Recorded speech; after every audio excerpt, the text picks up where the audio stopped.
اعوذ باللہ من الشیطان الرجیم، بسم اللہ الرحمن الرحیم۔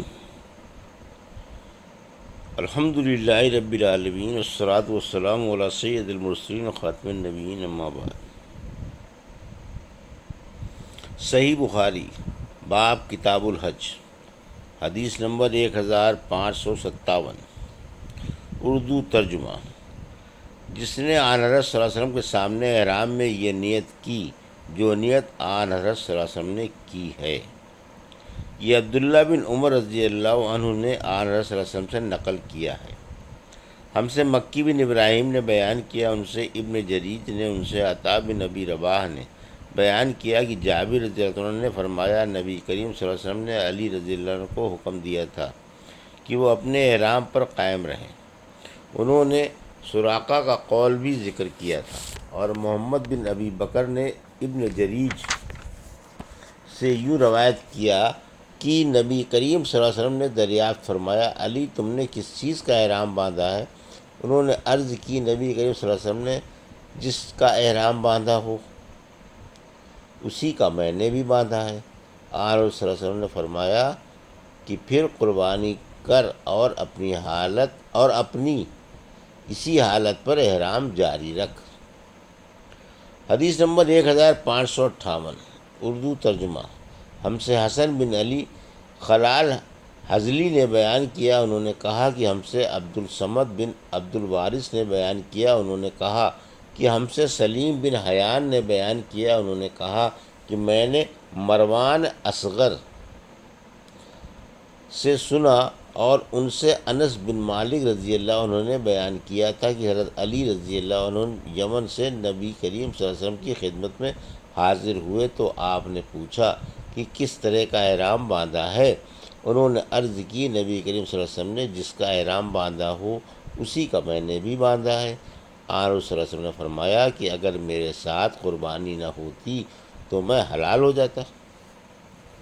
حدیث نمبر 1559، اردو ترجمہ۔ ہم سے محمد بن یوسف فریابی نے بیان کیا، کہا کہ ہم سے سفیان سوری نے بیان کیا، ان سے قیس بن مسلم نے، ان سے طارق بن شہاب نے، اور ان سے ابو موسیٰ اشعری رضی اللہ عنہ نے کہ مجھے نبی کریم صلی اللہ علیہ وسلم نے میری قوم کے پاس یمن بھیجا تھا۔ جب حجۃ الوداع کے موقع پر میں آیا تو آپ سے بطاح میں ملاقات ہوئی۔ آپ نے دریافت فرمایا کہ کس کا احرام باندھا ہے؟ میں نے عرض کی کہ آن حضور صلی اللہ علیہ وسلم نے جس کا باندھا ہو۔ آپ نے پوچھا کیا تمہارے ساتھ قربانی ہے؟ میں نے عرض کی کہ نہیں، اس لیے آپ نے مجھے حکم دیا کہ میں بیت اللہ کا طواف اور صفا اور مروی کی سعی کروں۔ اس کے بعد آپ نے احرام کھول دینے کے لیے فرمایا۔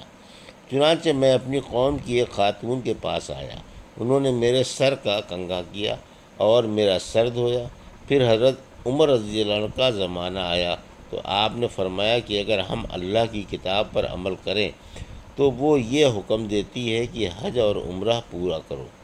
اللہ تعالیٰ فرماتا ہے اور حج اور عمرہ پورا کرو اللہ کی رضا کے لیے، اور اگر ہم آن صلی اللہ علیہ وسلم کی سنت کر لیں تو آن صلی اللہ علیہ وسلم نے اس وقت تک احرام نہیں کھولا جب تک آپ نے قربانی سے فراغت نہیں حاصل فرمائی۔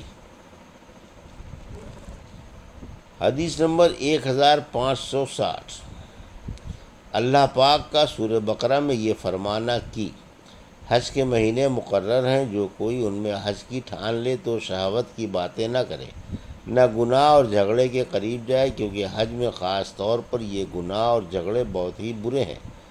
اے رسول صلی اللہ علیہ وسلم، تجھ سے لوگ چاند کے متعلق پوچھتے ہیں، کہہ دیجئے کہ چاند سے لوگوں کے کاموں کے اور حج کے اوقات معلوم ہوتے ہیں۔ اور حضرت عبداللہ بن عمر رضی اللہ عنہ نے کہا کہ حج کے مہینے شوال، ذی قعدہ اور ذی الحج کے 10 دن ہیں۔ اور حضرت عبداللہ بن عباس انہوں نے کہا سنت یہ ہے کہ حج کا احرام صرف حج کے مہینوں ہی میں باندھیں۔ اور حضرت عثمان رضی اللہ عنہ نے کہا کہ کوئی خراسان یا کرمان سے احرام باندھ کر چلے تو یہ مکروہ ہے۔ ہم سے محمد بن بشار نے بیان کیا، کہا کہ ہم سے ابو بکر حنفی نے بیان کیا، کہا کہ ہم سے افلح بن حمید نے بیان کیا، کہا کہ میں نے قاسم بن محمد سے سنا، ان سے عائشہ رضی اللہ عنہا نے بیان کیا کہ ہم رسول اللہ صلی اللہ علیہ وسلم کے ساتھ حج کے مہینوں میں، حج کی راتوں میں اور حج کے دنوں میں نکلے، پھر صرف میں جا کر اترے۔ آپ نے بیان کیا کہ پھر نبی کریم صلی اللہ علیہ وسلم نے صحابہ کو خطاب فرمایا، جس کے ساتھ ہدی نہ ہو اور وہ چاہتا ہو کہ اپنے احرام کو صرف عمرے کا بنا لے تو اسے ایسا کر لینا چاہیے، لیکن جس کے ساتھ قربانی ہے وہ ایسا نہ کرے۔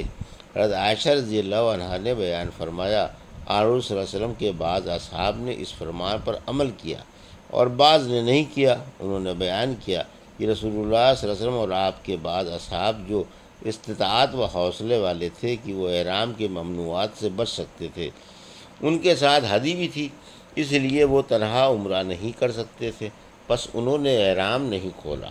عائشہ رضی اللہ عنہا نے بیان کیا کہ رسول اللہ صلی اللہ علیہ وسلم میرے پاس تشریف لائے تو میں رو رہی تھی۔ آپ نے پوچھا کہ اے بھولی بھالی عورت، تو کیوں رو رہی ہے؟ میں نے عرض کی کہ میں نے آپ کے اپنے صحابہ سے ارشاد کو سن لیا، اب تو میں عمرہ نہ کر سکوں گی۔ آپ نے پوچھا کیا بات ہے؟ میں نے کہا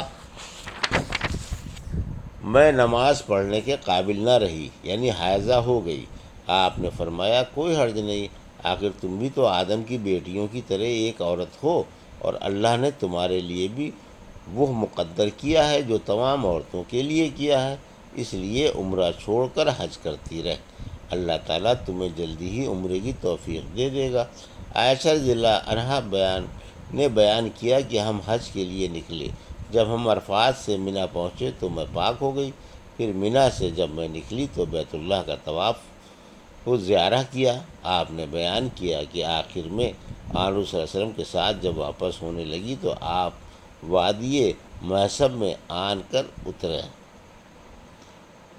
ہم بھی آپ کے ساتھ ٹھہرے۔ آپ نے عبد الرحمن بن ابی بکر کو بلا کر کہا کہ اپنی بہن کو لے کر حرم سے باہر جا اور وہاں سے عمرے کا احرام باندھ، پھر عمرے سے فارغ ہو کر تم لوگ یہیں واپس آ جاؤ، میں تمہارا انتظار کرتا رہوں گا۔ عائشہ رضی اللہ عنہا نے بیان کیا کہ ہم آن صلی اللہ علیہ وسلم کی ہدایت کے مطابق چلے، اور جب میں اور میرے بھائی طواف سے فارغ ہو لیے تو میں سحری کے وقت آپ کی خدمت میں پہنچی۔ آپ نے پوچھا کہ فارغ ہو لی؟ میں نے کہا ہاں۔ تب آپ نے اپنے ساتھیوں سے سفر شروع کر دینے کے لیے کہا۔ سفر شروع ہو گیا اور آپ مدینہ منورہ واپس ہو رہے تھے۔ ابو عبداللہ امام بخاری رحمۃ اللہ علیہ نے کہا کہ جو لا یزیرک ہے وہ زار یزیر زیرہ سے مشتق ہے، زار یزور یزورا بھی استعمال ہوتا ہے، اور جس روایت میں لا یزرک ہے وہ زریزر ذرا سے نکلا ہے۔ حدیث نمبر 1561۔ حج تمتع میں قران اور افراد کا بیان، اور جس کے ساتھ ہدی نہ ہو اسے حج فسخ کرنے کا عمرہ بنا دینے کی اجازت ہے۔ ہم سے عثمان بن ابی شیبہ نے بیان کیا، کہا کہ ہم سے جریر نے بیان کیا، ان سے منصور نے، ان سے ابراہیم نخعی نے، ان سے اسود نے، اور ان سے عائشہ رضی اللہ عنہا نے کہ ہم حج کے لیے رسول اللہ صلی اللہ علیہ وسلم کے ساتھ نکلے، ہماری نیت حج کے سوا اور کچھ نہ تھی۔ جب ہم مکے پہنچے تو اور لوگوں نے بیت اللہ کا طواف کیا۔ آن صلی اللہ علیہ وسلم کا حکم تھا کہ جو قربانی اپنے ساتھ نہ لایا ہو وہ حلال ہو جائے، چنانچہ جن کے پاس ہدی نہ تھی وہ حلال ہو گئے۔ افعال عمرہ کے بعد آن صلی اللہ علیہ وسلم کی ازواج مطہرات ہدی نہیں لے گئی تھیں، اس لیے انہوں نے بھی احرام کھول ڈالے۔ عائشہ رضی اللہ عنہا نے کہا کہ میں حائضہ ہو گئی تھی، اس لیے میں بیت اللہ کا طواف نہ کر سکی، یعنی عمرہ چھوٹ گیا، اور حج کرتی چلی گئی۔ جب محسب کی رات آئی میں نے کہا یا رسول اللہ، اور لوگ تو حج اور عمرہ دونوں کر کے واپس ہو رہے ہیں، لیکن میں صرف حج کر سکی ہوں۔ اس پر آپ نے فرمایا کیا جب ہم مکے آئے تھے تو تم طواف نہ کر سکی تھی؟ میں نے کہا کہ نہیں۔ آپ سے نے فرمایا کہ اپنے بھائی کے ساتھ تنعیم تک چلی جا اور وہاں سے عمرے کا احرام باندھ، پھر عمرہ ادا کر، ہم لوگ تمہارا فلاں جگہ انتظار کریں گے۔ اور صفیہ رضی اللہ عنہ نے کہا کہ معلوم ہوتا ہے کہ میں بھی آپ لوگوں کو روکنے کا سبب بن جاؤں گی۔ آن حضور صلی اللہ علیہ وسلم نے فرمایا، سر منڈی، کیا تو نے یوم نحر کا طواف نہیں کیا تھا؟ انہوں نے کہا، کیوں نہیں، میں تو طواف کر چکی ہوں۔ آپ نے فرمایا، پھر کوئی حرج نہیں، چل کوچ کر۔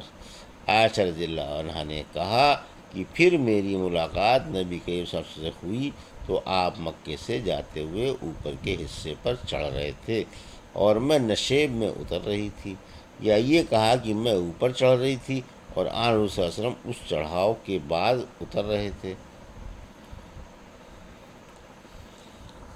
یہ تھی صحیح بخاری باب کتاب الحج کی حدیث نمبر 1557 سے 1561 کا اردو ترجمہ جو ابھی آپ نے سماعت فرمایا۔ اللہ سے دعا ہے کہ اللہ میں ان حدیثوں کی صحیح سمجھ عطا فرما اور ان پر عمل کرنے کی توفیق عطا فرما، آمین یا رب العالمین۔